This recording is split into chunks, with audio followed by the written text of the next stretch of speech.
This story takes place when I was about 17 years old, but it still unsettles me to this day.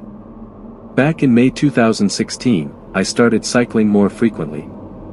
Riding around the streets grew dull, so I decided to explore a trail through the woods. After some research, I settled on Lee Woods. It was only a couple of miles from my home, making the ride there short and enjoyable. Upon arriving, the peaceful and serene atmosphere caught my attention. For a woodland area near Bristol, it was remarkably calm and beautiful. As I entered, I noticed signs marking trails with different colors. These probably indicated the difficulty levels for bikers and lengths for walkers, though I wasn't entirely sure. I chose a trail, possibly marked blue, though I can't recall precisely, and it was great fun. Encouraged, I decided to try a harder trail. That's when things started to feel off. I got a strange sensation, like the woods were closing in on me. Everything seemed to expand and pull away. I tried to brush it off but realized I had lost track of time and, worse, my way. Normally, I'm quite aware of my surroundings, but this felt oddly different. Eventually, I stumbled into an open area with two main paths, one to the left, appearing like the way out, and another to the right, leading deeper into the woods.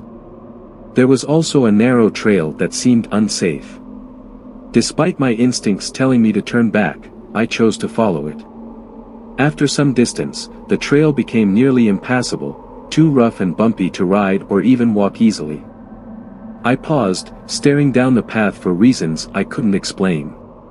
A heavy sense of being watched crept over me, as if unseen eyes surrounded me. Feeling uneasy, I decided to head back.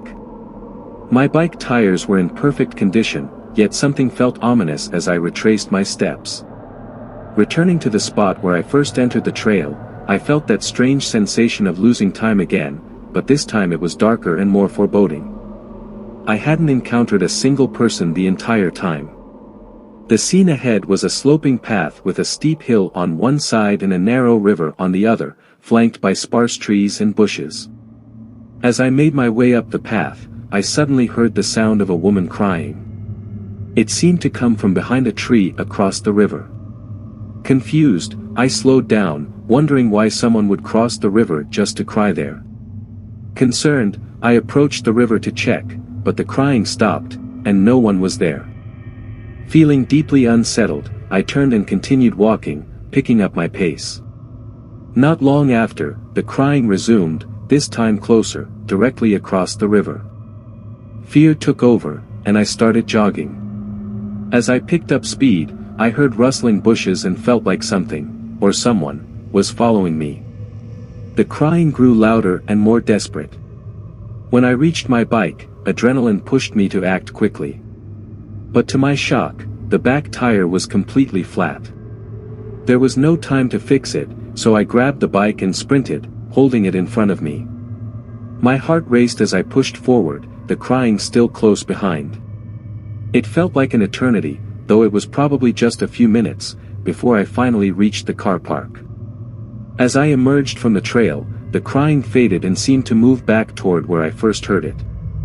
Exhausted and pale, I must have looked terrifying to the people in the car park, who stared at me in confusion.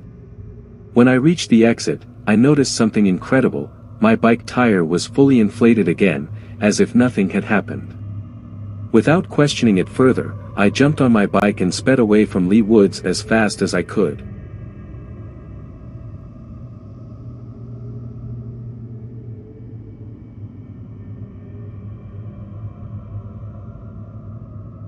"3 years ago, when I was about 15, something strange happened in my village. It's not a story I share often because most people think I'm making it up, but recently it's been on my mind, and I feel ready to tell it. My village is a quiet, rural area surrounded by forests, rivers, and abundant wildlife. The government protects the region because, for the last 30 years, it's been considered a natural paradise. Because of this, exploring the forest is difficult, cutting down trees is prohibited, and the woods are vast and dense. That summer, I spent most of my time there, and hiking quickly became my favorite activity.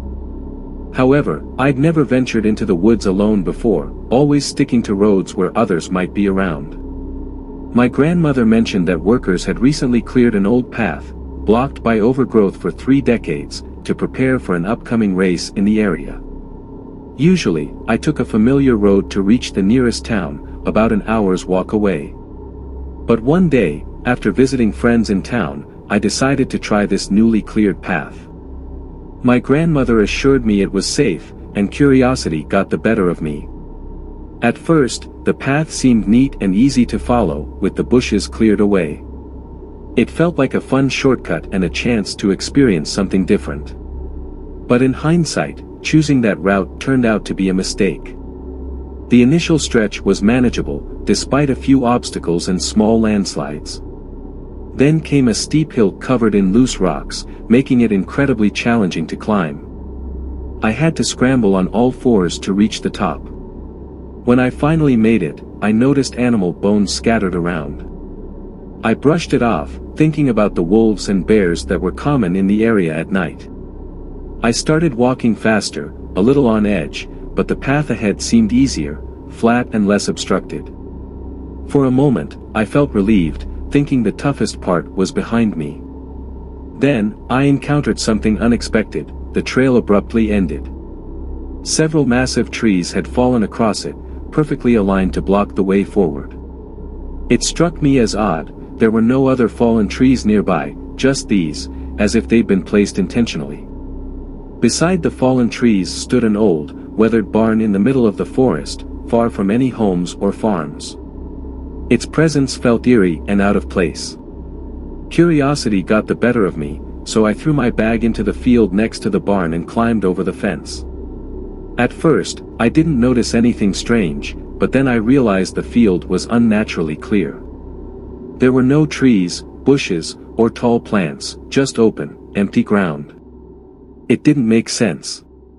If the barn was abandoned, the area should have been overgrown. The whole scene felt off, the perfectly aligned trees, the field's unnatural state, and the barn itself. I decided it was time to leave. Following my grandmother's description, I spotted the final hill that led back to the village.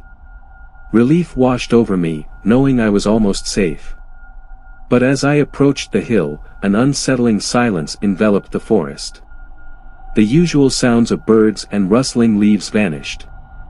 Then, I heard branches snapping behind me. At first, I convinced myself it was just an animal, but the sounds grew louder and closer. They weren't random movements, they were deliberate, like footsteps. Panic set in, and I quickened my pace. To my horror, the footsteps matched my speed.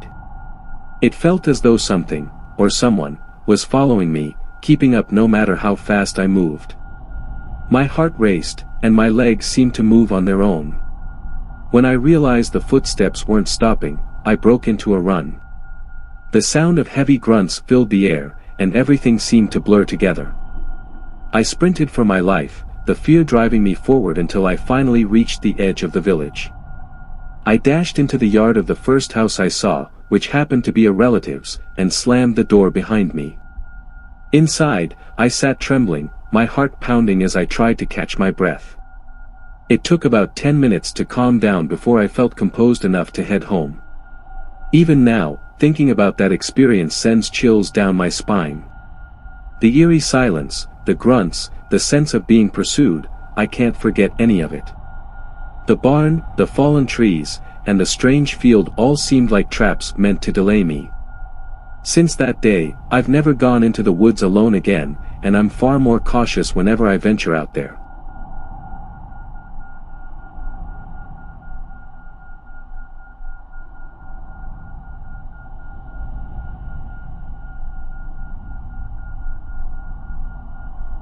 I don't usually believe in the paranormal, but a few strange experiences while hunting or hiking have left me questioning things. The most unsettling one happened about 7 or 8 years ago. I usually hunted on my family's property, a peaceful spot surrounded by woods and open fields that I knew like the back of my hand.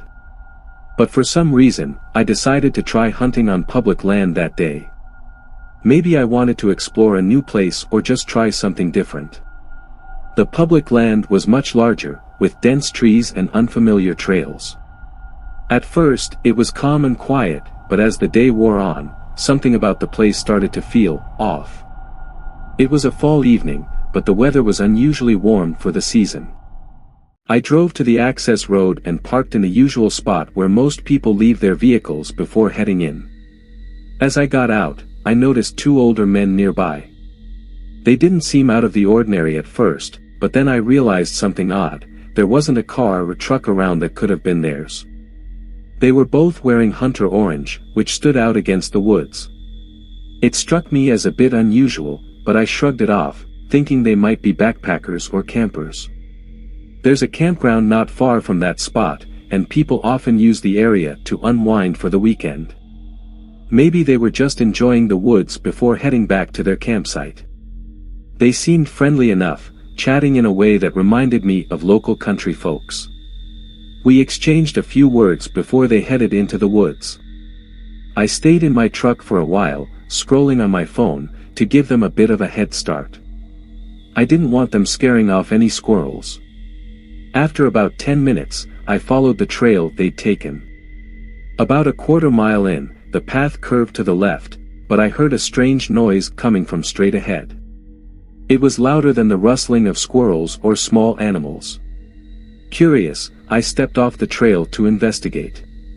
The ground sloped downward, and as I moved, I got a better view of the area below.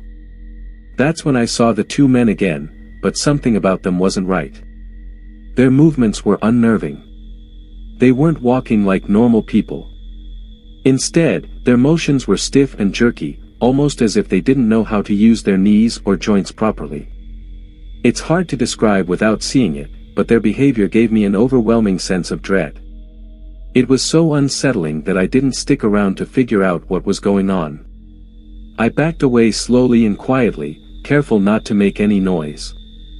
Once I reached the trail, I bolted back to my car as fast as I could, my heart pounding the entire time.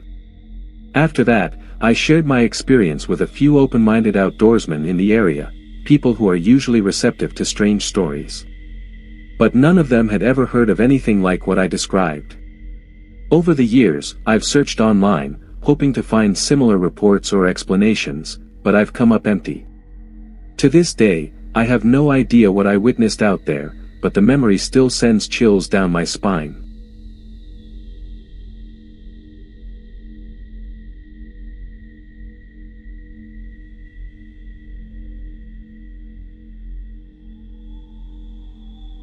I live in a rural part of Florida, surrounded by about 500 acres of woods filled with tall trees and dense undergrowth.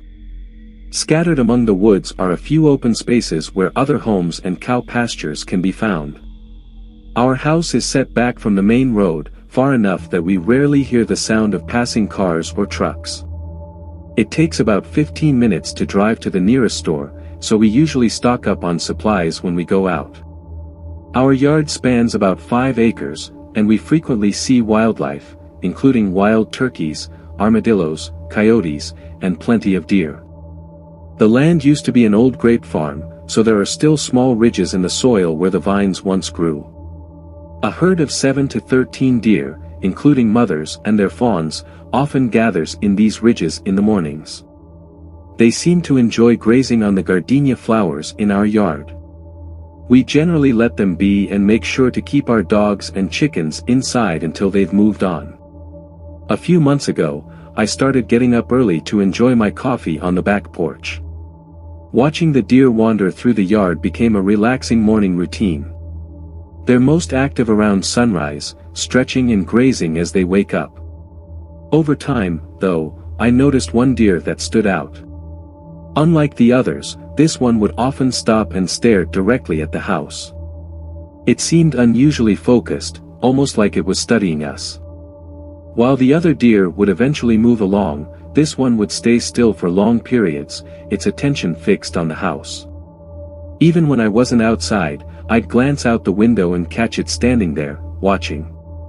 It didn't seem frightened or cautious, it felt deliberate. I started noticing its odd behavior more often when I sat in our computer room at the back of the house. I'd feel an unsettling sensation, like someone was watching me, and when I looked out, there it was. This deer wasn't looking at me with just one eye like most animals do, it used both eyes, staring down its nose as if it was analyzing something.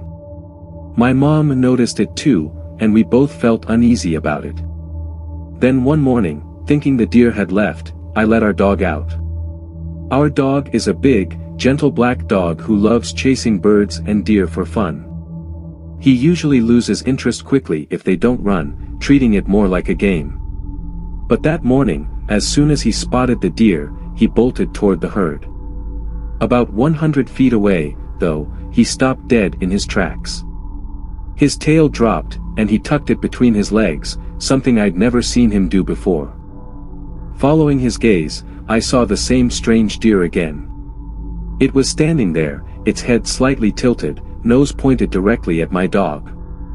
The way it stared was unnerving, less like a deer and more like a predator sizing up its prey. My dog, who's usually fearless, slowly backed away and walked toward me. When he reached me, he hid behind my legs, clearly frightened. That's when I got a closer look at the deer. Something wasn't right. Its eyes seemed too large for its head, and its body proportions looked off, like the parts didn't fit together properly. It was as if something was trying to mimic a deer but hadn't gotten it quite right. The sight of it gave me an overwhelming sense of unease. Since then, we've made a habit of keeping the blinds closed in the mornings and waiting until the sun is higher before letting the dogs outside. Not long after, construction began on the neighboring land, a 100-acre plot that was cleared for development. Since then, the deer have disappeared from the area, and honestly, I think that's for the best.